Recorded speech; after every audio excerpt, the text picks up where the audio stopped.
Assalamualaikum warahmatullahi wabarakatuh. Perkenalkan, kami dari kelas 12 MIPA 5 dari kelompok 2 akan membahas mengenai Momentum penghambat persatuan dan kesatuan Indonesia. mari kita bahas. Yuk. A. Pergantian kabinet serta kurang harmonisnya hubungan pusat dan daerah. Ketidakstabilan politik pada awal kemerdekaan diwarnai dengan jatuh bangunnya kabinet.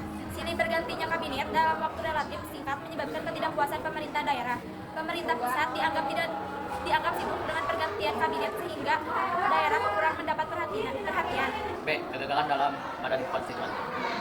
Badan konstituen gagal menyusun undang-undang dasar yang baru.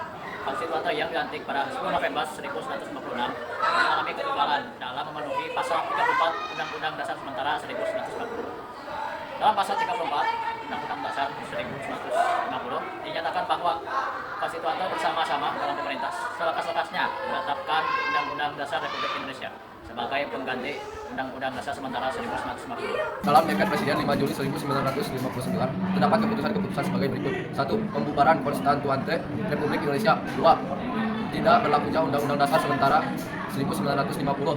3. Berlakunya Undang-Undang Dasar 1945. 4. Membentuknya Majelis Permusyawaratan Rakyat Sementara dan Dewan Pertimbangan Agung Sementara dalam waktu singkat-singkatnya. C. Munculnya gerakan separatis. Separatis adalah gerakan yang menghendaki pemisahan diri dari suatu negara. Gerakan separatisme mengancam persatuan dan kesatuan bangsa. Gerakan separatisme yang pernah terjadi di Indonesia sebagai berikut.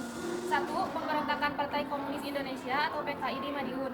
2. Gerakan Darul Islam atau Tentara Islam Indonesia atau DITII. 3. Pemberontakan Kahir Muzakar. 4. Pemberontakan Andi Aziz di Makassar. 5. Gerakan Angkatan Perang Ratu Adil atau APRA. 6. Gerakan Republik Maluku Selatan atau RMS. 7. Pemberontakan Permesta. Gerakan separatis mengakibatkan ketidakstabilan politik Indonesia. Ketidakstabilan politik dipengaruhi oleh keinginan dan tuntutan gerakan separatis. Tuntutan gerakan separatis tersebut sebagai berikut.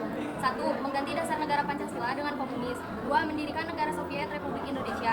3. Mendirikan negara Islam Indonesia. 4. Mempertahankan negara Pasundan dan menjadikan APRA sebagai angkatan perang. 5. Mempertahankan negara Indonesia Timur. 6. Mempertahankan bentuk negara federal. D. Perubahan sistem pemerintahan. Pada masa reformasi, bangsa Indonesia bertekad menciptakan sistem pemerintahan yang demokratis.